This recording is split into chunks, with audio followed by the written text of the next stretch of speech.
Molweni, igama lami Abongile Mangala, motivational speaker from uMhlobo Wenene FM. We're here in the white media.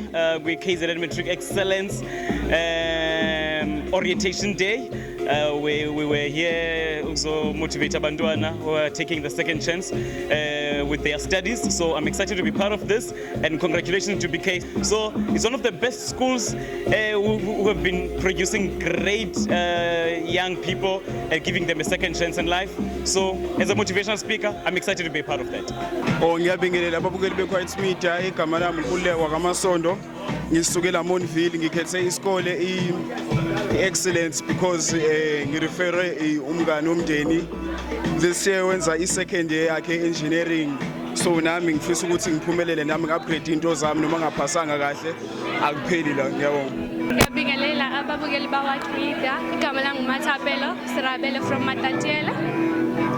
Mina ngithanda uku-upgrade la e-duty because ubhuti wami wangitshela nge-duty ukuthi uyakwazi ukuthi u-upgrade.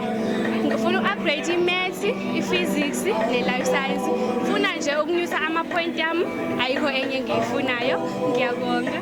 Ngithanda ukubingelela ababukeli be-White Media, igama lami nguYitumeleng wakwaNdlovu, ngiqhamuka esigodini saseNquthu.